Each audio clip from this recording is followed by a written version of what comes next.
پاکستان نے توہین کر کے جائے یہ بل 4 اجلاس تشیع کے نمائندے بھی موجود. متحرک ہونے کے بعد انہیں بہت کوشش کی ہے کیسے روکے, لیکن بل میں اتنی جان ہے. وہاں مسلم اراکین نے کی, وہاں غیر مسلم اراکین نے کی. مکمل کرنا صحابہ اور اہل بیت کی توہین, یہ فساد فی الارض, غیر ملکی پراکسی بن کر پاکستان کے امن پاکستان کے قانون کے مطابق توہین کرنے والے کو 10 سال قید کی سزا تھی, اور ہمیں من حیث القوم اس پہ استغفار کرنا. تو آپ ذہن نشین کر لے کہ یہ مسترد نہیں ہو سکتا, یہ قابل قبول تھا, تو اب کیوں نہ قابل قبول؟ جیسے پروپیگنڈا ہے. سے 3 مہینے پہلے آیت اللہ خمینی کا پوتا, ہم پوچھنا چاہتے اداروں سے کس نے اجازت دی ہے؟ کیا ایرانی حکومت ہمیں پاکستان ضرورت پڑے گی, احتجاج بھی ہوگا, دھرنے بھی ہوں گے, سوال کو بڑا اچھال کر اٹھا کر میں دیکھتا ہوں کہ اگلا بندہ, اگلا ذاکر کسی کا باپ بھی صحابہ اور اہل بیت کی توہین نہیں کر سکتا.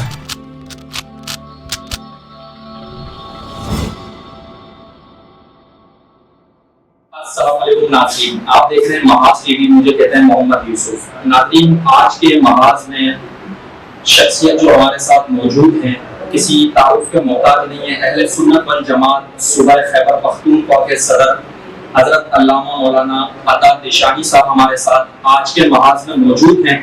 موجودہ ملکی صورتحال میں جو مذہبی سینیریو بنا ہوا ہے تحفظ ناموس صحابہ و اہل بیت بل کو لے کر, اسی عنوان پر ہم علامہ عطا دشاہی صاحب سے کچھ سوالات کریں گے. بغیر وقت کو ضائع کیے ہم اپنے پروگرام کا آغاز کرتے ہیں. السلام علیکم. وعلیکم السلام ورحمۃ اللہ وبرکاتہ. علامہ صاحب, سب سے پہلے محاذ ٹی وی کی ٹیم کی طرف سے آپ کا بہت شکریہ, آپ نے اپنے قیمتی وقت سے ہمیں وقت دیا.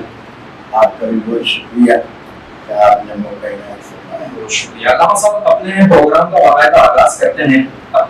ہمارا جو پہلا سوال ہے, تحفظ ناموس صحابہ و اہل بیت بل, در حقیقت میں یہ ہے کیا چیز؟ یہ ترمیمی بل, اس کے اندر جو ڈیٹیلز ہیں وہ کیا ہیں؟ آپ نے بہت خوبصورت عنوان چھیڑ دیا ہے اور بہت ضروری عنوان کو آج گفتگو کا عنوان بنایا ہے. اس پر آپ کا شکریہ ادا کروں گا. ہمارے ہاں کچھ طبقات ایسے ہیں جو پروپیگنڈے کی زور پر, ان طبقات میں سے ایک طبقہ وہ ہے جو ناموس صحابہ و اہل بیت بل کے خلاف غلط, خلاف واقعہ اور حقائق کے منافی مہم چلا رہا ہے. ناموس صحابہ اہل بیت بل یہ کسی ایک تنظیم کا, کسی ایک مسلک کا, کسی ایک فرقے کا, چند افراد کا بل نہیں ہے. میں سمجھتا ہوں یہ تمام مسلمانوں کی, بلکہ میں سے اگلا جملہ کہوں گا کہ یہ تمام پاکستانیوں کی آواز ہے. اس بل کی حقیقت صرف یہ ہے کہ 1980 میں پاکستان میں 298 کے نام سے صحابہ کرام, اہل بیت اطہار, خلفائے راشدین, ازواج مطہرات رضوان اللہ علیہم اجمعین کی گستاخی, توہین, تنقیص روکنے کے لیے یہ قانون بنایا گیا تھا, اور اس میں سزا رکھی گئی تھی 3 سال کی, اور یہ جرم قابل ضمانت گردانا گیا تھا. اب جو نیا بل آیا ہے, ایک تو اس حوالے سے یہ ذہن میں ہے کہ یہ کوئی نئی قانون سازی نہیں ہے, قانون پرانا ہی ہے. قانون پرانا ہے, اس میں ترمیم, اور ترمیم بھی کس چیز میں, یہ بہت ضروری بات ہے. ترمیم تشریح میں، تفصیل میں، عبارت میں، الفاظ میں کوئی رد و بدل نہیں کیا گیا۔ جو تشریح 298A میں پہلے سے موجود تھی اسی تشریح کو باقی رکھا گیا۔ پھر آپ پوچھیں گے کہ ترمیم کیا ہوئی ہے، تو ترمیم سزا میں ہوئی ہے۔ پہلے اس جرم کی سزا 3 سال تھی، اب اس سزا کو بڑھا کر زیادہ سے زیادہ عمر قید اور کم سے کم 10 سال سزا مقرر کی گئی۔ ایک یہ ترمیم۔ دوسری ترمیم یہ ہوئی ہے کہ یہ جرم پہلے قابل ضمانت تھا، اب اسے ناقابل ضمانت بنایا گیا۔ تیسری جو بات ترمیم سامنے آئی ہے، پہلے سے اس کیس کو سول جج سنتا تھا، اب اسے سیشن کورٹ کے حوالے کیا گیا ہے کہ اس جرم کو سیشن جج سنے گا۔ تو یہ اس کا پس منظر ہے۔ اب وہ طبقہ جو ہمیشہ سے گستاخیاں کر کے، توہین کر کے، تنقید کر کے، اور میں بڑی ذمہ داری سے کہتا ہوں کہ وہ بیرونی ممالک سے فنڈ لے کے یہ سب کچھ کرتے رہے ہیں، کر رہے ہیں، ان کا مقصد پاکستان کو کمزور کرنا ہے، پاکستان کو عدم استحکام کی طرف دھکیلنا ہے، پاکستان کے امن کو تباہ کرنا ہے۔ تو یہ وہ قوتیں ہیں، میں سمجھتا ہوں کہ کسی بھی سلیم الفطرت اور درست معلومات رکھنے والا اور فہم رکھنے والا اس بل کی مخالفت نہیں کر سکتا۔ اور میں یہاں پہ ایک بڑی دلچسپ بات کروں گا کہ اس طبقے میں صرف وہ لوگ اس کی مخالفت کر رہے ہیں جو توہین کر کے پیٹ اپنا پال رہے ہیں۔ مجھے بتایا جائے کہ اس طبقے کے کسی سیاستدان نے اس کی مخالفت کی ہے، کسی پروفیسر نے کی ہے، کسی ڈاکٹر نے کی ہے۔ صرف وہ طبقہ جو ان کے اصطلاح میں ذاکرین کا طبقہ کہلایا جاتا ہے، جو مجالس پڑھتا ہے، مجالس کے پڑھنے کے لاکھوں روپے لیتا ہے، ان مجالس میں توہین کر کے جاہل لوگوں سے واہ سمیٹتے ہیں۔ تو اس طبقے کو تکلیف ہے کہ اب جو ہے وہ ہمارا جو کمانے کا دروازہ تھا وہ بند ہو گیا ہے، تو اس طبقے کو سب سے زیادہ اس پہ تکلیف ہے۔ علامہ صاحب، سوال آپ کے جواب میں سے میں نے ایک سوال نکالا ہے، بڑا اچھا ہے۔ کہا یہ جا رہا ہے اس طبقے کی جانب سے، مختلف جگہوں پہ یہ بات کہی جا رہی ہے کہ اس بل کو چور راستوں سے لایا گیا اور فریقین سے مشاورت کیے بغیر اسے جو ہے وہ گنتی کے لوگوں کی موجودگی میں پیش کر کے پاس کروا لیا گیا، اور یہ جو ہے وہ ڈاکہ ڈالا گیا ہے کہ اس طریقے سے اس بل کو خاموشی سے سب کچھ کروا دیا گیا۔ آپ اس کی وضاحت کریں کہ یہ ان باتوں میں کیا صداقت ہے؟ دیکھیے،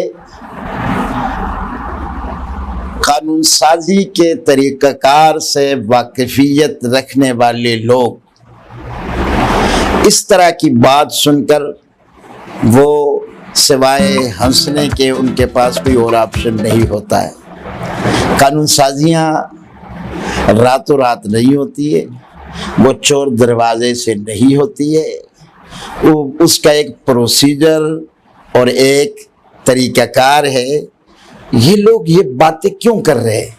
یہ صرف اپنے جذباتی، جاہل اور اندھی تقلید کرنے والے اندھے مقلدوں کو بیوقوف بنا رہے ہیں، ان کو بیوقوف بنا رہے ہیں، انہیں دھوکہ دے رہے ہیں، ان کے سامنے غلط بیانی کر رہے ہیں۔ بھائی میں اگر اس تفصیل میں جو ایک لمبی کہانی ہے، میں اس بل سے شروع کروں گا۔ یہ بل 17 جنوری 2023 کو قومی اسمبلی سے پاس ہوا، 7 اگست 2023 کو سینٹ سے پاس ہوا، لیکن یہ بل 17 جنوری کو قومی اسمبلی میں نہیں آیا۔ یہ بل اسمبلی کے فلور پر 2020 میں آیا ہے۔ 2020 میں اسے مولانا عبدالاکبر چترالی صاحب نے پیش کیا۔ پیش کرنے کے بعد پروسیجر کے مطابق یہ بل داخلہ کمیٹی، جو قائمہ کمیٹی برائے داخلہ ہوتی ہے، اس کے پاس گیا ہے، اس کے پاس، اور قائمہ کمیٹی برائے داخلہ کے اراکین کی تعداد 21 ہے۔ اس میں تمام سیاسی پارلیمانی سیاسی جماعتوں کی نمائندگی موجود ہے۔ جب یہ بل اس کے پاس گیا تو یوسف صاحب، کمیٹی نے اس پر 4 اجلاس کیے، مختلف اوقات میں اس پر 4 اجلاس ہوئے۔ اچھا، ہمارے ملک میں ایک ادارہ ہے جسے اسلامی نظریاتی کونسل کہا جاتا ہے۔ اس اسلامی نظریاتی کونسل جو ایک قانونی ادارہ ہے، آئینی ادارہ ہے، جس کی ذمہ داری یہ ہے کہ ملک میں جو قانون سازی ہوگی مذہب کے حوالے سے، تو اس میں اسلامی نظریاتی کونسل کی رائے طلب کی جائے گی۔ یہ بل جب قائمہ کمیٹی برائے داخلہ میں گیا تو انہوں نے اس کو شرعی نقطہ دیکھنے کے لیے، نقطہ نظر شریعت کے اس حوالے سے کیا ہے۔ اچھا، آگے آپ سنیں گے، اسلامی نظریاتی کونسل میں اس وقت جہاں اہل سنت کے تینوں مسالک کے لوگ ہیں، وہیں پر شیعہ مذہب کے نمائندے بھی موجود ہیں۔ یہ بل جب اسلامی نظریاتی کونسل میں گیا تو اسلامی نظریاتی کونسل نے 27 اکتوبر 2021 کو 27 اکتوبر 2021 کو اپنی سفارش میں لکھا کہ یہ بل قرآن و سنت کے مطابق ہے، اسے قانون بنایا جائے اور اس بل کو پاس کیا جائے۔ 1.5 سال قبل کی بات ہے پیش ہونے سے۔ اچھا، مزے کی بات اور آپ کو سناؤں کہ اسلامی نظریاتی کونسل نے اس بل میں ایک زیادتی کی تجویز بھی دی کہ اس بل کے اندر مالی سزا کا ذکر نہیں ہے، لہذا ایسے مجرم کو جہاں آپ نے عمر قید کی سزا دینی ہے، اسے مالی جرمانے کی سزا بھی دی جائے۔ اچھا علامہ صاحب، ایک اور مرتبہ تاکید کر کے اس بات کو بتائیں، کیا اسلامی نظریاتی کونسل میں تشیع کے نمائندے ہیں؟ تشیع کے نمائندے بھی موجود ہیں۔ اچھا، پھر یہ بل واپس آیا قائمہ کمیٹی برائے داخلہ میں۔ اس نے 4 اجلاسوں کے بعد 4 فروری 2022 کو اپنی متفقہ سفارش کے ساتھ 21 ممبران نے متفقہ سفارش کی قومی اسمبلی سے کہ اس بل کو پاس کیا جائے۔ اب مجھے بتایا جائے کہ جو بل 2020 میں اسمبلی فلور پہ آیا، پھر اس کے بعد وہ قائمہ کمیٹی میں گیا، 21 اراکین نے 4 اجلاسوں میں اس پہ غور کیا، اس کے بعد اسلامی نظریاتی کونسل میں گیا، اسلامی نظریاتی کونسل کے تمام اراکین نے نہ صرف اس بل کے پاس کرنے کی سفارش کی بلکہ اس میں اپنی طرف سے مالی جرمانے کے اضافے کا مطالبہ بھی ساتھ تحریری طور پہ دہرایا۔ پھر یہ بل قومی اسمبلی میں آیا اور قومی اسمبلی نے اسے متفقہ طور پہ پاس کیا۔ اس کی مخالفت نہیں کی، اس کی مخالفت کسی کی طرف سے اچھا پھر اس کے بعد یہ جب سینٹ میں آیا تو گستاخ طبقہ پھر متحرک ہوا. متحرک ہونے کے بعد انہیں بہت کوشش کی کیسے روکے، لیکن بل میں اتنی جان ہے، وہ اس میں اس کے پیچھے لاجک اور منطق اتنی مضبوط ہے کہ کوئی اسے مسترد نہیں. باوجود روکنے کے میں نے وہ اجلاس خود دیکھا کہ 7 اگست کو جب یہ بل اکثریتی رائے سے سینٹ سے پاس ہوا تو میں وہاں پہ گیلری میں موجود تھا، اور میں آپ کو اور آپ کے ذریعے پوری پاکستانی قوم کو یہ ضرور بتاؤں گا کہ جہاں پہ اس بل کی حمایت وہاں مسلم اراکین نے کی، وہاں غیر مسلم اراکین نے بھی اس کی حمایت کی ہے. اچھا ایک اور بات بھی آپ کو بتاؤں کہ یہ بل یہ 1 جون 2021 کو خیبر پختونخوا کی صوبائی اسمبلی میں تمام اراکینی اسمبلی نے متفقہ طور پہ قرارداد منظور کی ہے. اس بل کے حوالے سے قرارداد منظور کی ہے کہ ملک میں صحابہ اہل بیت کی توہین میں آئے روز اضافہ ہوتا جا رہا ہے، لہٰذا ہم قومی اسمبلی سے اور ہم سینٹ سے مطالبہ کرتے ہیں کہ اس حوالے سے قانون سازی کی جائے اور گستاخ صحابہ اور اہل بیت کے لیے سزائے موت یا عمر قید کا قانون بنایا جائے. اچھا ایک اور بات آپ کو بتاؤ، اس کے پیچھے اسلام آباد ہائی کورٹ کا فیصلہ بھی ہے. یہ ایسی بات نہیں ہے کہ راتوں رات یہ ہوا.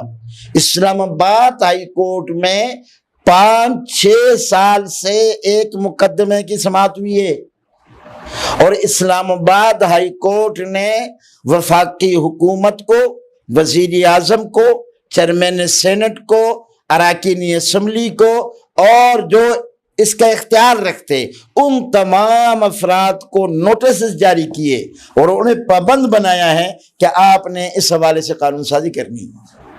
علامہ صاحب آپ نے جو جواب دیا میں خود بھی بہت زیادہ حیران اور متاثر ہوا کہ کتنا مضبوطی کے ساتھ اس بل کو جو ہے وہ پیش کیا گیا اور لایا گیا. یہ تمام تر حقائق آپ نے بتائے، ہمارے ناظرین کو بھی اس سے فائدہ ہوگا. علامہ صاحب یہ بتائیں کہ اس بل کا نفاذ کیوں کر ضروری تھا، اور اس بل کے ہم نے دیکھا جب تک یہ بل اپنے پروسیس مکمل کرتا رہا، یعنی کہ قائمہ کمیٹی، قومی اسمبلی، اسی طرح سینٹ، اس دوران گستاخیوں میں شدت سے اضافہ ہوا.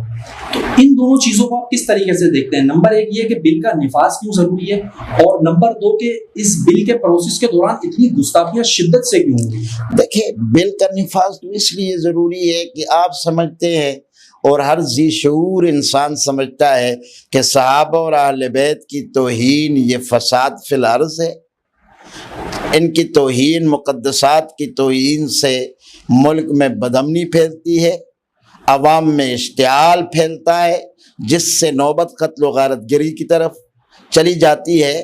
تو ضرورت اس امر کی تھی کہ اس حوالے سے پہلے سے موجود قانون جس کی سزا کمزور ہے اسے مزید اس میں اضافہ کیا جائے، تاکہ کوئی فرد قانون خود ہاتھ میں نہ لے بلکہ قانون کا سہارا لے کر وہ گستاخوں کو، توہین کرنے والوں کو، ملک میں فساد پھیلانے والوں کو، غیر ملکی پراکسی بن کر پاکستان کے امن کو تہ و بالا کرنے والوں کو قانون کے ذریعے سزا دلوائے. اور یہ اسی صورت میں اس جرم کا سد باب ہو سکے گا جب اس کی سزا مضبوط ہوگی، اس کے سزا میں اضافہ ہوگا، تبھی جرم جو ہے وہ رک. اچھا میں آپ کو ایک اور مزے کی بات بتاؤں.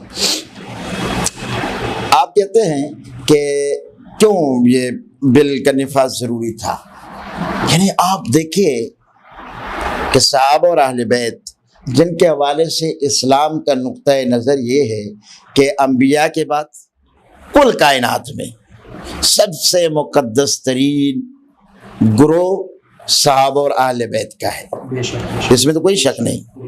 لیکن آپ کے ملک میں قانون ہیں جو 295 میں ایک کا قانون کہلاتا ہے. اسے توہین مذہب کا قانون بھی کہتے ہیں۔ اس قانون میں لکھا ہے کہ آپ کسی بھی مذہب، اس کے مقدسات، مذہبی مقامات کی توہین کریں گے تو توہین کرنے والے کو 10 سال قید کی سزا بھگتنی پڑے گی۔ یعنی میں ذرا اس کو واضح کروں کہ اسلام کے مقدسات، صحابہ کرام، اہل بیت اطہار کی توہین آپ کرے تو سابقہ قانون کے مطابق توہین کرنے والوں کو 3 سال کی سزا ہے، اور اگر آپ ہندو مت، سکھ مت، یہودی، عیسائی یا کسی بھی مذہب کے ماننے والے کے مقدسات کی توہین کرے تو پاکستان کے قانون کے مطابق توہین کرنے والے کو 10 سال قید کی سزا ہے۔ بڑا انکشاف، یعنی کہ دیگر مذاہب کے مقدسات کے خلاف اگر کوئی بولے تو اس کو 10 سال، اور اسلام کے مقدسات کے خلاف 3 سال کی اچھا قابل ضمانت۔ وہ بھی اچھا، ایک اور، آپ اس ملک میں ایک حد کی عزت کا قانون موجود ہے، جس کے روح سے آپ اگر کسی معزز شہری کی توہین کرتے ہیں، اس کی عزت پر ہاتھ ڈالتے ہیں تو آپ کو 5 سال کی سزا ہوگی۔ عام شہری کی توہین پر کتنی سزا ہے؟ 5 سال۔ اب یار سوال ہے کہ اس زمانے کے کسی فرد کی توہین کرے تو 5 سال، کسی غیر مسلم اقلیت کے مقدسات کی توہین کرے تو 10 سال، اور اسلامی مقدسات کی توہین کرے تو 3 سال۔ یہ وہ نکتہ تھا جب بھی ہم نے کسی کے سامنے رکھا ہے تو وہ اس دلیل کے سامنے سرنگو ہوا ہے، ہونا بھی چاہیے علامہ، اور اس نے کہا ہے، جہاں بھی ہم گئے انہوں نے اسے تسلیم کیا ہے کہ یہ واقعی پاکستانی قانون میں یہ سکم تھا، یہ کمزوری تھی، اور ہمیں من حیث القوم اس پہ استغفار کرنا چاہیے۔ علامہ صاحب، قانون کے لیے تو کوششیں کی گئی ہیں، ماضی میں بھی کی گئی، ابھی بھی کی گئی، لیکن اس وقت تحفظ ناموس صحابہ و اہل بیت بل جو ہے وہ ایک الگ ہی منظرنامہ پیش کر رہا ہے۔ مسلمانوں میں بہت زیادہ اس کے حوالے سے جو ہے نا پروپیگنڈے پھیلائے گئے ہیں۔ ہم آپ سے جاننا چاہتے ہیں اس وقت کرنٹ سچویشن میں جب میں آپ سے گفتگو کر رہا ہوں، آج کی ڈیٹ میں اس بل کی کیا نوعیت ہے؟ کیا یہ مسترد ہوا ہے؟ کیا یہ جو ہے وہ اس کا نفاذ ہو چکا ہے؟ اس سینیریو میں اس کی کیا مطلب سچویشن ہے؟ ایک بات تو آپ ذہن نشین کر لے کہ یہ مسترد نہیں ہو سکتا، زیادہ سے زیادہ یہ ہو سکتا ہے کہ صدر مملکت اس پہ اعتراض لگا کر اسے واپس قومی اسمبلی اور سینٹ میں بھیجے، اور پھر قانون یہ ہے کہ جوائنٹ سیشن میں اسے دوبارہ اس پہ بحث کروا کر اسے پاس کروا لیا جائے۔ لیکن میں پورے پاکستانی قوم سے کہوں گا کہ یہ بل قانون کا حصہ بنے گا۔ میں نے پہلے جیسے کہا، اس کے پیچھے دلیل ہے، لاجک ہے، منطق ہے۔ یہ بل مسترد نہیں ہو سکتا ہے، یہ بل قانون کا حصہ بنے گا۔ اور جو یہ کہا جا رہا ہے نا کہ صدر صاحب نے اس پہ اعتراض لگایا ہے کہ اس میں توہین کی تعریف نہیں ہے، یہ سوال کو بڑا اچھال کر، اٹھا کر بیان کیا جاتا ہے۔ اب میں دیکھو، سوال یہ ہے، میں نے پہلے آپ کو کہا کہ یہ قانون تو 1980 کا بنا ہوا ہے، اور جو الفاظ اس وقت سے اس قانون کی تشریح میں موجود تھے آج بھی وہی الفاظ ہیں، اس میں کوئی رد و بدل نہیں ہوا۔ تو سوال یہ ہے کہ 1980 میں بننے والے قانون میں توہین کی تعریف نہ ہونے کے باوجود یہ قابل قبول تھا، تو اب کیوں نا قابل قبول ہے؟ اچھا ایک اور بات آپ کو بتاؤں، اچھا توہین کے حوالے سے صرف یہی ایک قانون ہے؟ میں توہین رسالت کا قانون ہے، 295 کا قانون، یا ابھی جو میں نے کہا 295 کا قانون، عام انسانیت کی عزت کا قانون، دیگر مذاہب کے مقدسات کی عزت کا قانون۔ اچھا سوال یہ ہے کہ کیا وہاں پہ توہین کی ڈیفینیشن موجود ہے، تعریف موجود ہے؟ اچھا پھر سوال آئے گا کہ یہ کون طے کرے گا کہ یہ کہا ہوا لفظ یا لکھا گیا جملہ یہ توہین ہے کہ نہیں؟ تو پیارے، آج تک یہ عدالت کے فہم پہ تھا، وہ جس جملے کو، جس تقریر کو، جن الفاظ کو توہین گردانتا رہا تو اس پر یہ قانون لاگو ہوتا رہا۔ اور میں سمجھتا ہوں کہ جیسے دیگر توہین کے دفعات کے حوالے سے توہین کی تعریف وہاں ضروری نہیں ہے، اور اسی طرح یہاں بھی ضروری نہیں ہے، یہ عدالت کے فہم پہ ہے۔ عدالت جس لفظ کو، جس جملے کو، جس تقریر کو، جس تحریر کو توہین کہتی ہے تو وہ توہین بنے گی، اور جس کو عدالت توہین نہیں کہتی وہ توہین نہیں بنے گی۔ تو یہ جو عنوان ہے، اس حوالے سے ہمیں میڈیا کو بھی، پڑھے لکھے لوگوں کو بھی اور عوام کو بھی بتانا چاہیے کہ اس حوالے سے جو پروپیگنڈا ہے، جو غلط بیانی ہے، اس کے پیچھے کوئی دلیل نہیں ہے، اس کے پیچھے کوئی لاجک نہیں ہے، اس کے پیچھے صرف پروپیگنڈا ہے، اور وہی لوگ پروپیگنڈا کر رہے ہیں جو توہین کے ذریعے جن کا کاروبار چل رہا ہے، توہین کے ذریعے جو ملک کو عدم استحکام کی طرف دھکیل رہے، توہین کے ذریعے جو غیر ملکی پراکسی ہے اور ان کو فنڈنگ ہوتی ہے۔ میں آپ کو ایک بات بتاؤں کہ دیکھیے، ابھی ہمارے گلگت بلتستان میں ایک اشتعال کی فضا بنی ہوئی ہے، لیکن میں آپ کے پروگرام کے ذریعے کہنا چاہتا ہوں یہ ماحول بنا کیسے؟ آج سے 3 مہینے پہلے آیت اللہ خمینی کا پوتا سفارتکار کے پاسپورٹ پہ اس نے گلگت بلتستان کا وزٹ کیا ہے۔ ہم پوچھنا چاہتے ہیں اداروں سے کہ ایک ذاکر اور ایک مولوی وہ اس ملک میں سفارتکار کے ویزے پہ اور پاسپورٹ پہ وہ آتا ہے، اور آپ کو پتہ ہے قانون دنیا بھر میں ایسا ہے کہ سفارتکار کو بہت ساری سہولیات حاصل ہوتی ہے، اور بہت ساری قدغنیں جو ہوتی ہے وہ اس پر لاگو نہیں ہوتی ہے۔ میں کہتا ہوں کہ اس کی تفتیش ہونی چاہیے، کس نے اس کو اجازت دی ہے؟ ایک ذاکر کو، ایک اس مذہب کے مذہبی پیشوا کو کس نے اجازت دی ہے؟ کیا ایرانی حکومت ہمیں پاکستانی سفارتکار کے پاسپورٹ پہ ایران کا وزٹ کرنے دے گی؟ یہ میں بڑے واشگاف الفاظ میں کہنا چاہتا ہوں، جب سے وہ وہاں آیا ہے، اور پیچھے کیا ہے؟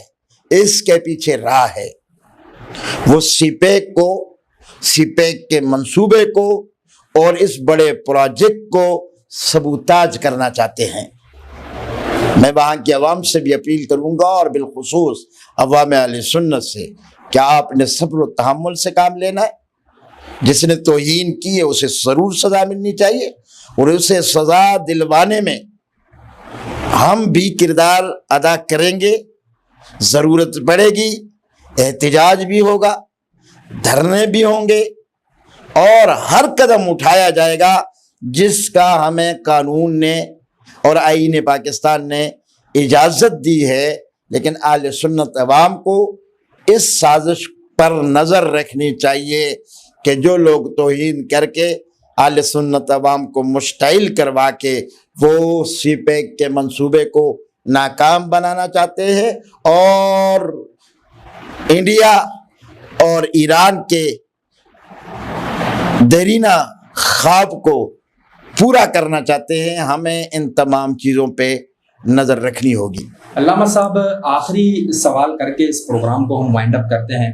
آخری سوال ہے اور بہت قیمتی ہے۔ آپ نے تحفظ ناموس صحابہ و اہل بیت بل کو لے کر اس کے حوالے سے بہت ساری گفتگو کی، بہت سارے حقائق کھولے۔ ایک اس بات کی بھی وضاحت کر دیں، آپ کا کہنا یہ ہے کہ اس بل سے جو ہے ملک میں فرقہ واریت کا خاتمہ ہوگا، لیکن ایک طرف سے یہ کہا جاتا ہے کہ اس بل سے فرقہ واریت میں اضافہ ہوگا۔ ہم نے دیکھا جب یہ بل اپنے مراحل طے کر رہا تھا اس دوران ملک میں جو ہے وہ دہشت گردی کے واقعات بھی ہوئے، علماء کرام کو شہید بھی کیا گیا، یا کراچی میں بھی جو ہے وہ ٹارگیٹ کلنگ کے واقعات دیکھنے میں آئے۔ تو آپ کیا سمجھتے ہیں کہ بل کا فرقہ واریت سے کیا لنک ہے، کس طرح فرقہ واریت ختم ہوگی؟ اس کو آپ اپنے الفاظ میں ڈیفائن کریں۔ دیکھیے، یہ پہلی دفعہ ہم ان لوگوں سے سن رہے ہیں یا جو پروپیگنڈا کر رہے ہیں کہ قانون سازی سے جرم میں اضافہ ہوگا، یہ پہلی دفعہ ہم سن رہے ہیں۔ کسی جرم کے روکنے کے لیے قانون سازی اس جرم کے سد باب کا ذریعہ بنتی ہے، لیکن یہاں پہ کہا جا رہا ہے کہ اس سے اضافہ ہوگا۔ بالکل اضافہ نہیں ہوگا۔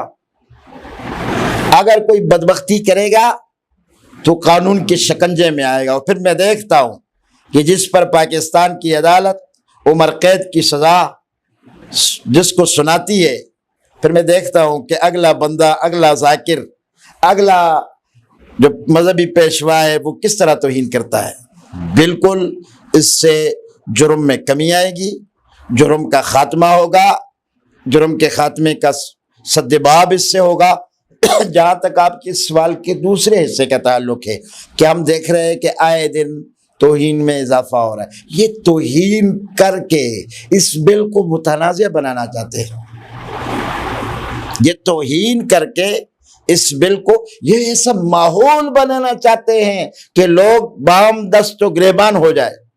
دیکھو، تاریخی حقائق کے نام پر کہتے ہیں تاریخی حقائق ہم بیان۔ دیکھو، اگر ہم تاریخی حقائق کے نام پر مقدسات کی توہین کی اجازت دیں گے تو معذرت کے ساتھ پھر کوئی بھی نہیں بچے گا۔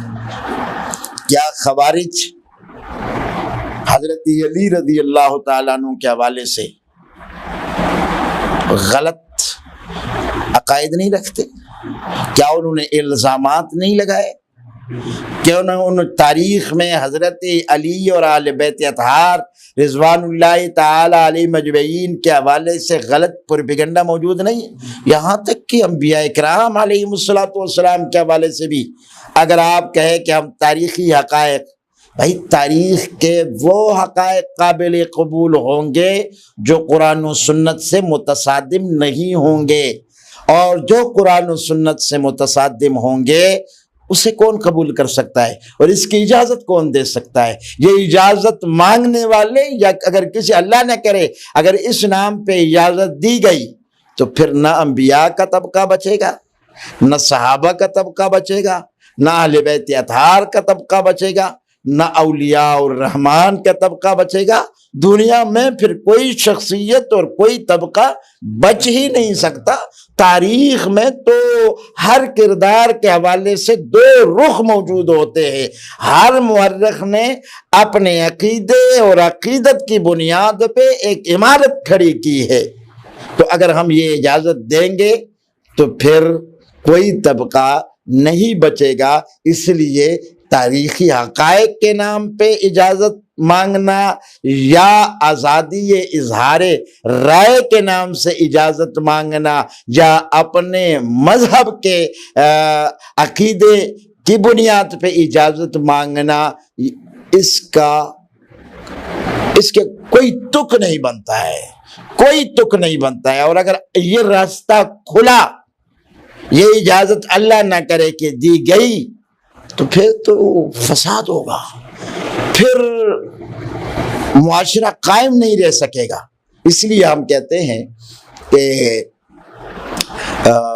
جو قانون بنایا گیا ہے، یہ قانون، اس کا گزٹ نوٹیفیکیشن نہ چاہیے اور یہ قانون نافذ العمل ہونا چاہیے۔ اور میں گارنٹی کے ساتھ کہتا ہوں، اس قانون کے نافذ کرنے کے بعد کسی کا باپ بھی صحابہ اور اہل بیت کی توہین نہیں کر سکتا۔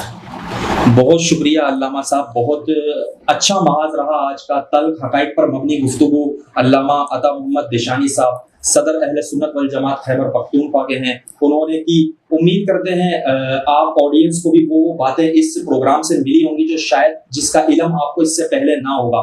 ہم اس پر علامہ صاحب کے ایک بار پھر بے حد مشکور ہیں، اور آج کے محاذ کا ہم اختتام کرتے ہیں۔ امید کرتے ہیں کہ آپ کو یہ پروگرام بے حد پسند آیا ہوگا۔ اگر یہ پروگرام آپ کو پسند آیا ہو تو اسے اپنے فرینڈ سرکل میں شیئر کرنا نہ بھولیے گا۔ آپ کا میزبان محمد یوسف اجازت چاہتا ہے، والسلام۔